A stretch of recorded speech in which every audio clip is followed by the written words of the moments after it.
आज का हमारा टॉपिक है circular flow of income two sector model.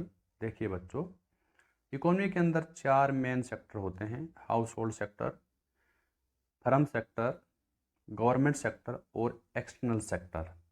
लेकिन अब हम यहाँ पे सिर्फ दो सेक्टर मॉडल में ही डिस्कस करेंगे किस प्रकार इनकम सर्कुलेट होती है, क्योंकि एक व्यक्ति का एक्सपेंडिचर दूसरे व्यक्ति की इनकम होती है, तो इसलिए इनकम कभी रुकती नहीं है। वो इकोनॉमी के अंदर डिफरेंट डिफरेंट हैंड के अंदर ऐसे लोगों के पास आगे सर्कुलेट होती रहती है, जिससे हमारी इकोनॉमी चलती है। This model includes unending flow of the activities of production, income generation and expenditure involving the house hold and producer sector. मान लीजिएगा इकोनॉमी के अंदर दो सेक्टर हैं, house hold sector and industrial sector. तो उसके अंदर मान लीजिएगा उत्पादन होता है तो उसको हम जब मार्केट में सेल करते हैं तो उससे हमें इनकम मिलेगी, और जब हमें इनकम मिलेगी तो व्यक्ति अपनी इनकम का एक्सपेंडिचर करता ही करता है। या तो वो अपनी आवश्यकताओं को पूरा करने के लिए खर्च करेगा कंजप्शन पे, या वो आगे इन्वेस्टमेंट करने के लिए उसको खर्च करेगा। मीन्स इकोनॉमी के अंदर जितना भी उत्पादन होगा, प्रोडक्शन, उसके बदले में हमें इनकम मिलेगी इकोनॉमी को, और इनकम मिलेगी तो उसका इकोनॉमी के अंदर एक्सपेंडिचर भी होगा। तो इस प्रकार ये जो फ्लो इनकम का है ये चलता रहता है। अब देखिए, ये जो मॉडल है हमारा टू सेक्टर मॉडल है इकोनॉमी का, इसके अंदर तीन मेन फेज हैं। फर्स्ट है फेज ऑफ प्रोडक्शन। इसके अंदर सबसे पहले इकोनॉमी के अंदर चाहे हमारा एग्रेरियन सेक्टर हो चाहे इंडस्ट्रियल सेक्टर हो, उसके अंदर हम उत्पादन करते हैं। सेकंड है फेज ऑफ इनकम जनरेशन और डिस्ट्रीब्यूशन। उसके बाद जो हमारा प्रोडक्शन होगा उसको जब हम सेल करेंगे तो उसके बदले में हमें इनकम जनरेशन होगी, इसको हम डिस्ट्रीब्यूशन फेज भी बोलते हैं। और नंबर थर्ड पे फेज ऑफ डिस्पोजिशन और फेज ऑफ एक्सपेंडिचर।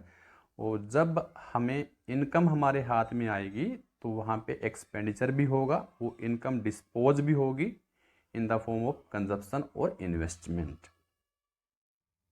देखिएगा, ये circular flow in a two sector model, इसको एक डायग्राम की सहायता से आपको बताया गया है। इसमें देखिएगा, इकोनॉमी के अंदर दो सेक्टर हैं, होम सेक्टर और हाउस होल्ड सेक्टर।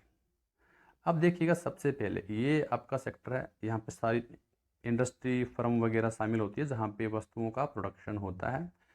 तो हमें पता है भी, हमें यदि कुछ भी चीज़ का उत्पादन करना है तो उसके लिए हमें लैंड की ज़रूरत पड़ती है, लेबर की ज़रूरत पड़ती है, कैपिटल भी हमें चाहिए।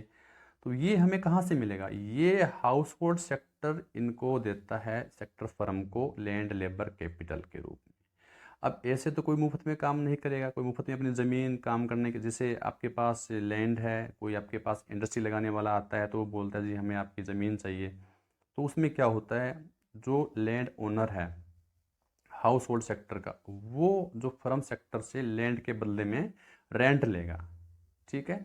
और यदि कोई लेबर हमारा वहाँ पे फर्म्स में काम करता है तो उसको वेजेज मिलेगी। यदि हाउस होल्ड सेक्टर से हम कैपिटल उनको उधार देते हैं, मनी वगैरह, तो उसके बदले में हमें इंटरेस्ट मिलेगा। तो उसके बाद कि हमने हाउस होल्ड सेक्टर ने ये तीन चीज़ें जो है फर्म उसको दी है, लैंड दी है, लेबर दी है और कैपिटल दी है। और उसके बदले में जो फर्म है ना, इसको एज रिवार्ड क्या क्या देगा? रेंट देगा, वेज देगा और इंटरेस्ट देगा, ठीक है। उसके बाद ये जो आपका फर्म सेक्टर है, इसने लैंड लेबर कैपिटल की मदद से वस्तुओं का उत्पादन कर ली है, चीज़ें बना ली है। अब क्या होगा, हाउस होल्ड सेक्टर को अपनी नीड और रिक्वायरमेंट को फुलफिल करने के लिए वस्तुओं की ज़रूरत पड़ती है, सेवाओं की ज़रूरत पड़ती है। तो फिर क्या होता है, ये वस्तुएं यहाँ से आएगी और ये हाउस होल्ड सेक्टर में जाएगी। मीन्स हम हाउस होल्ड सेक्टर यहाँ से परचेज करेगा वस्तुएं, ठीक है, गुड्स वगैरह आइटम जो भी उनको सेवा चाहिए तो वो फर्म से परचेज करेगा। तो फर्म उनको ऐसे नहीं देगी मुफ्त में चीज़ें, फिर हाउस होल्ड सेक्टर को एक्सपेंडिचर करना पड़ेगा यहाँ पे ऑन गुड्स एंड। तो इसके मतलब यही है।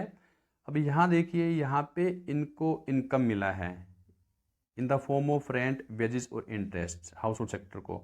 और इनकम, जितनी इनकम मिली उसको उसने वहाँ से वस्तुएं जो खरीदेगा फर्म सेक्टर से, जो भी सेवाएं लेगा वो फर्म सेक्टर की, उस पर वो वापस एक्सपेंडिचर कर रहा है। तो ये इनकम जो है ऐसे स्टार्टिंग में जो हमारा ये फर्म सेक्टर है इससे इनकम आएगी हाउस होल्ड सेक्टर में। उसके बाद ये हाउस होल्ड जो सेक्टर है इसी इनकम को एक्सपेंडिचर यहाँ पे आके करता है फर्म में। तो इस प्रकार इनका ये चक्कर नॉन स्टॉप चलता रहता है। यही होता है circular flow of income in two sector economy. Means income कभी, रुपया है जो मनी है वो कभी रुकता नहीं है, वो पूरी इकोनॉमी के अंदर ऐसे घूमता रहता है, चलता रहता है non stop. It is called circular flow of income in